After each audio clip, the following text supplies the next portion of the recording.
Hey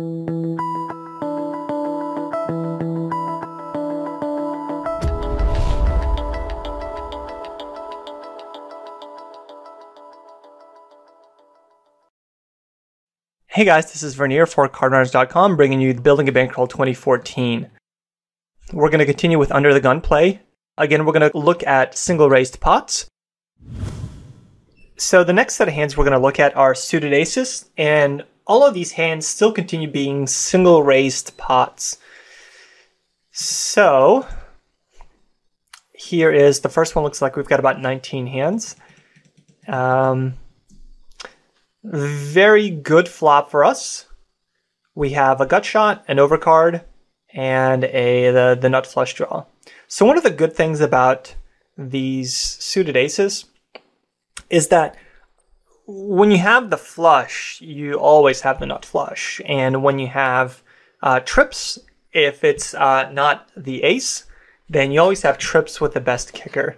So in that sense, these are much more powerful than the kind of suited connector type hands, where there's a lot more ambiguity. And when you flop the pair with the ace, you always have top pair, although your kicker is seldom going to be the best kicker. In fact, very seldom. So this is not a flop that I would see bet into two people, so I end up checking this. But it's certainly a spot where I can end up check raising. So I do end up check raising here. I would check raise with a set too. And the guy ends up calling, and I turn the nuts, and I bet about half the pot, and he ends up calling again, and the river is great for me, and I have, looks like a little bit less than a half pot size bet, so I end up shipping it in, and he ends up folding. So I don't really know what he had here. Maybe like a two pair type hand. But it's kind of weird that he would end up just flatting my check raise on the flop, and then calling the turn. The turn is a pretty bad card for him. So I don't know, but I played my hand for its value. All right, top pair with backdoor diamonds. I end up betting it for value. He ends up calling. Definitely a weaker player. There might be some merit in check raising the turn all in, but I end up just going for value, and he ends up calling.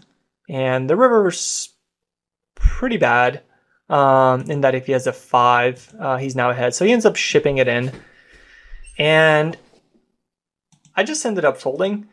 I mean, if he has a 5, he got there with a hand like 4-5, 6-5, 7-5, and I don't trust this player enough to, so let me think of what hands I'm ahead of. I'm ahead of 8-9. I'm ahead of 6-7-8, like a 9-10 type hand. I don't think he turns a mate hand into a bluff. So if he has a hand like Ace-4 or Ace-6, I don't think he turns those into a bluff. So I just thought I was behind on the end, and I ended up folding. There's too many hands that beat me that he can end up shoving for value on the river. Ace-5, I flop top pair with backdoor diamonds. So sometimes in this spot I end up check folding.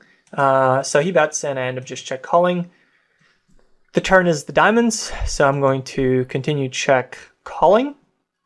I could check raise that turn as well. I don't mind check raising that turn. But on the river, I think on the flop,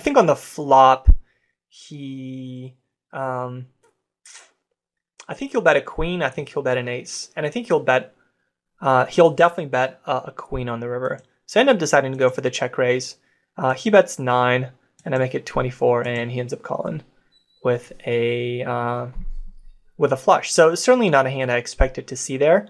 And I'm pretty surprised he didn't bet the turn. I mean, he turned, that's like the best possible card in the deck for him. He turned a open-ended straight flush draw. So kind of weird. Just he played that hand kind of weird. But I like my check call on the flop, and I think I like a check raise on the turn. But as played, given that it's a queen came, I think if an ace came, I would have just bet.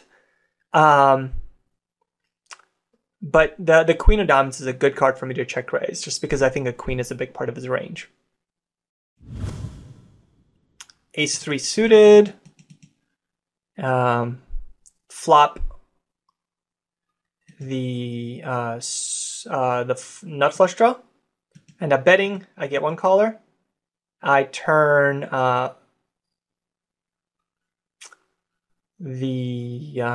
turn a pair. End up betting again. I think I should just check call that turn. So he ends up calling. The river is an ace, and now I check, and he ships it. So what can he ship on the river? What kind of, so he can have a diamond draw, and I'm ahead of that. Ace queen I'm behind, ace jack I'm behind, king 10 I'm behind. If for some reason he had a hand like king jack of spades, so he ends up overbetting that. It's hard for me to think of a hand that he would have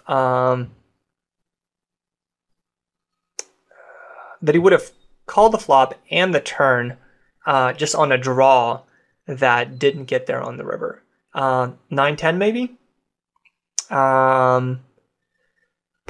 But a lot of hands are just gonna ship for value.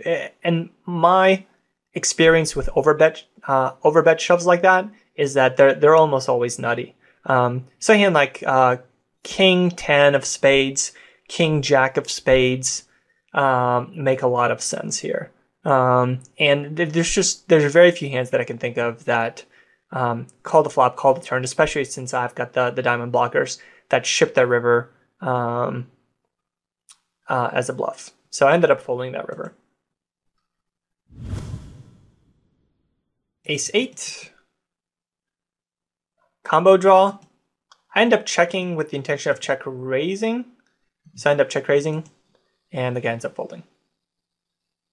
I think that's the best way to just put a lot of value, put a lot of money into the pot against an unknown player.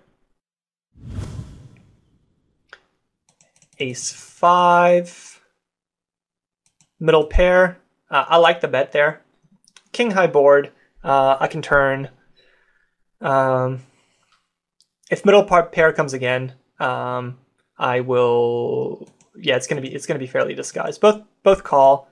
I should bet again here, which I do with my 2 pair.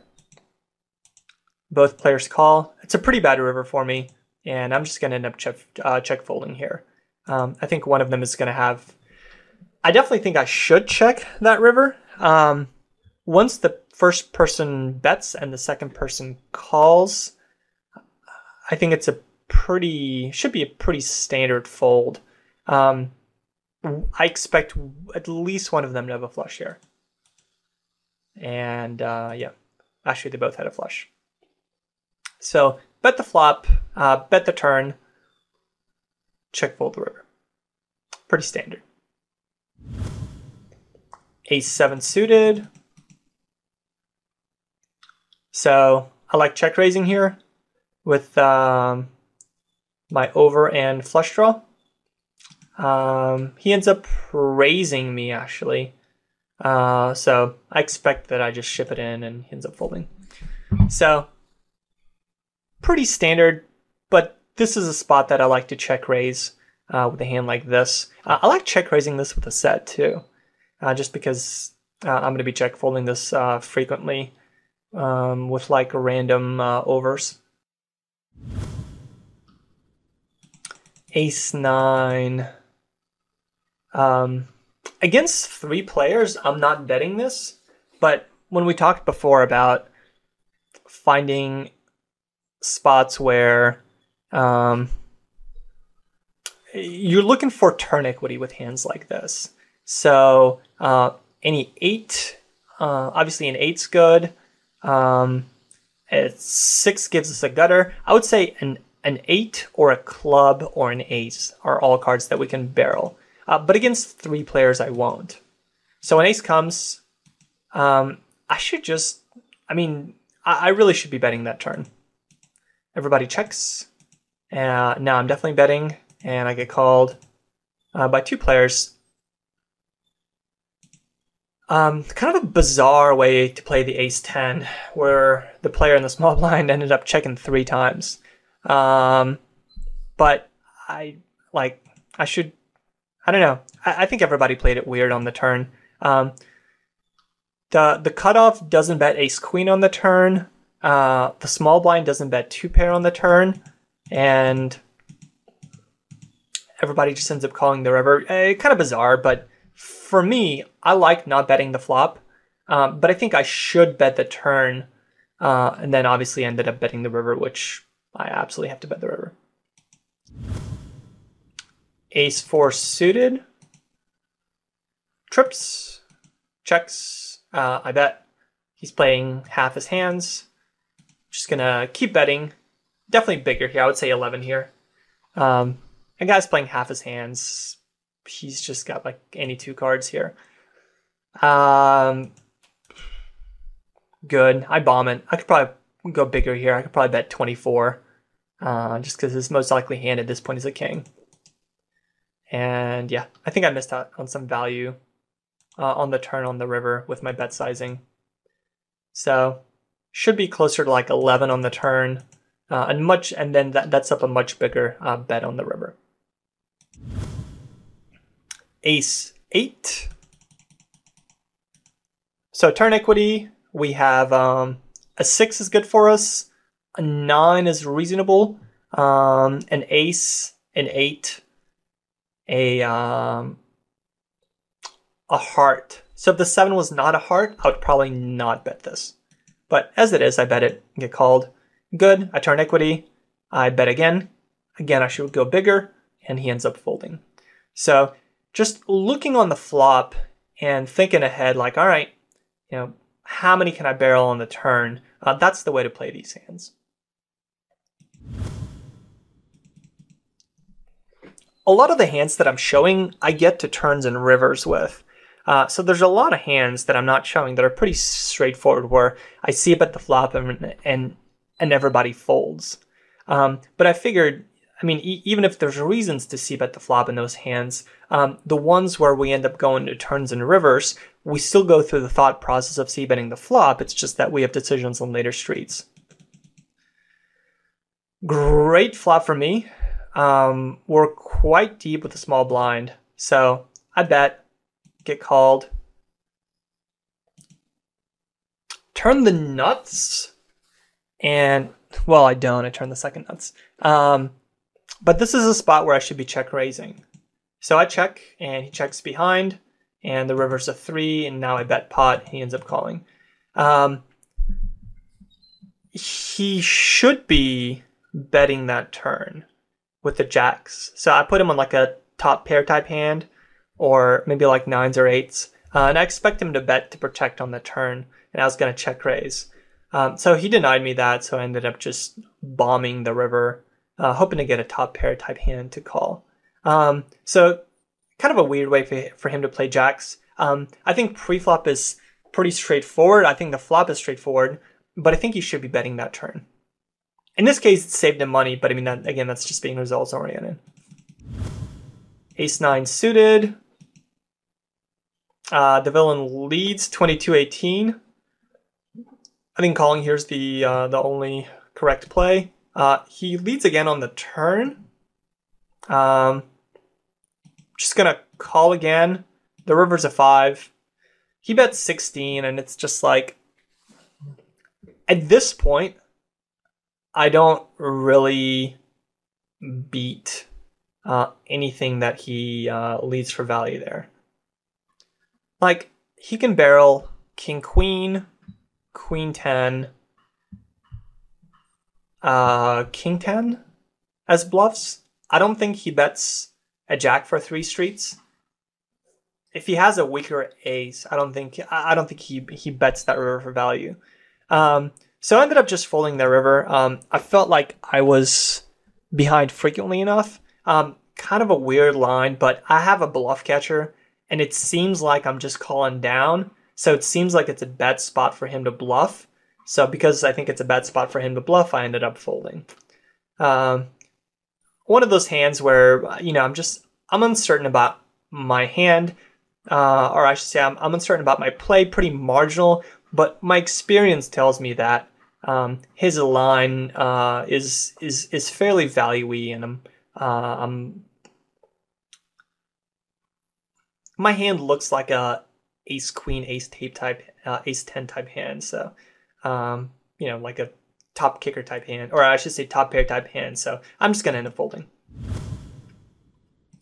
Ace 8, top pair, top kicker with backdoor spades.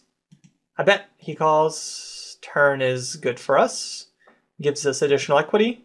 Bet again. I should bet bigger there, just because I think he's going to have a draw very frequently.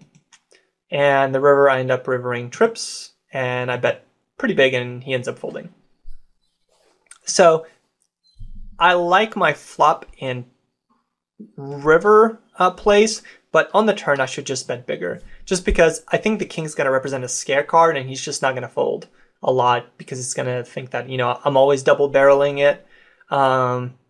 And it does give us additional equity, and if he has a draw, I'm going to charge him for the draw, and there's a lot of draws out there. A lot of them are gut shots, but I mean, these kind of players call with gut shots, the 33-13 type player. Ace 8 suited, top pair, medium kicker against a player who's playing half his hands. So bet, I should go bigger, he calls. I should bet again on that turn, just because he's going to have a lot of draws. So yeah, I should definitely bet that turn. Once he bets the river, I'm just going to bluff catch to try to catch all his gut shots.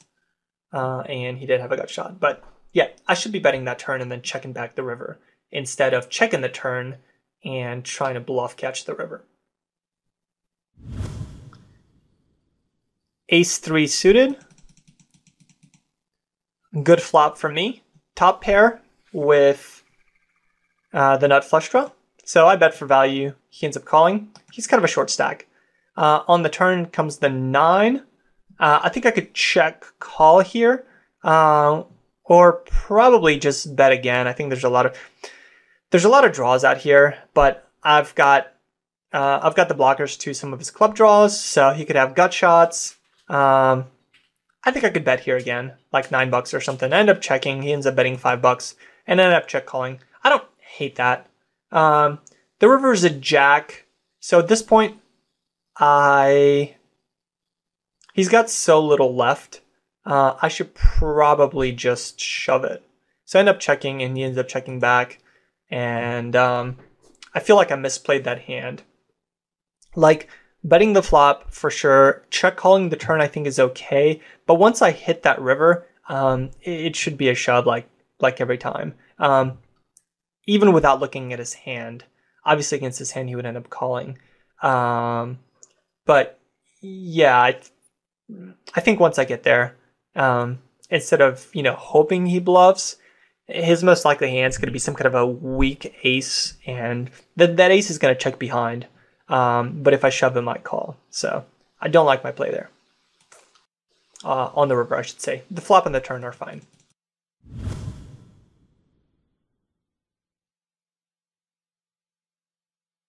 All right.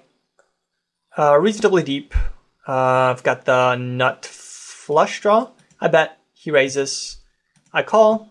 I should lead here because I think he's going to be checking back very frequently. Goes check, check. And I end up betting 25 on the river, and he ends up calling with a set.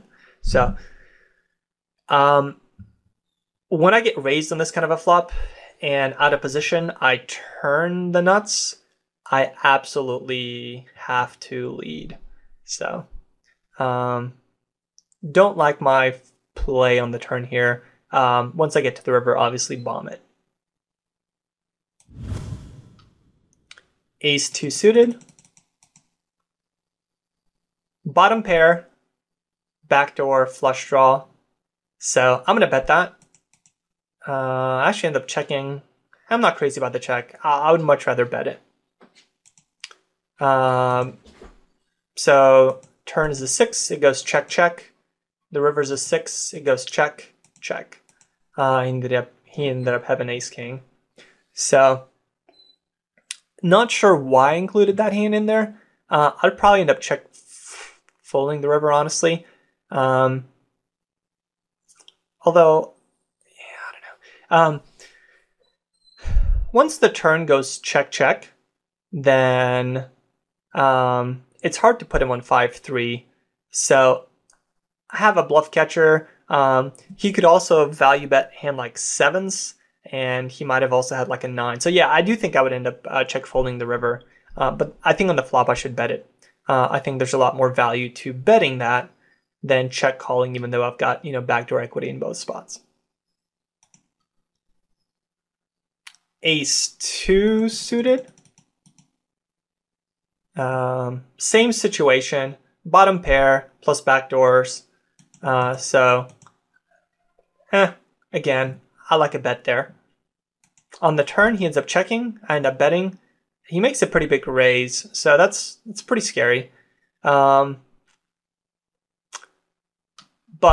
I end up calling, and the river is a blank, and he makes it 30. So kind of confused by his line. I don't really beat anything, but in this case I ended up calling him down, and I saw the pocket 9s. I like a flop bet. I would have, obviously ended up betting the turn. I think the turn is a bet call. Once he bets the river, it's just tough because it looks like my hand looks like it's ace king, ace queen that didn't want to bet the flop and then ended up betting the turn. So I guess because he's betting so strong on the turn against my perceived range of ace king or ace queen, the ace-2 is really not much better, unless he has specifically 9-7. But he could have ace-9, he could have ace-7. Obviously a set of 7s, a set of 9s. I could probably end up folding the river. And as you can see, I've made what seem like some pretty nitty folds, just from the standpoint of my absolute hand strength is pretty good, but my relative hand strength is pretty bad. So this is another one of those examples where my absolute hand strength on the river seems strong, 2 pair on a not, it's hard to see like a straight in this spot unless he has like 6-8 of diamonds and ends up check raising the turn. But that's only one hand. But just the way this hand went down, my ace-2, even though it's 2 pair on the turn, just doesn't seem that good. It's top and bottom, and he could have top 2, top and second, all kinds of sets. So, I'm not folding the turn, but I can see how the river should be a fold. Ace-2 suited, top and bottom against the short stack. Should be pretty easy to play. Just get it all on the flop if he allows me. Jack's a pretty bad card because second pair is definitely in his range. So I end up checking, he ends up checking behind. And the river's a king. I don't think there's any value in betting that river, just because I think once he checks the turn, it's unlikely that he has a jack. And if I bet, he's just going to call with an ace. So I think that unfold his bluffs. So in this spot, now I think there's a lot more value in bluff catching. So I check, he bets, and I call, and he ended up having the gut shot. So once he checks the turn, it makes it a lot less likely that he has a jack, because I think the jack would bet for value there.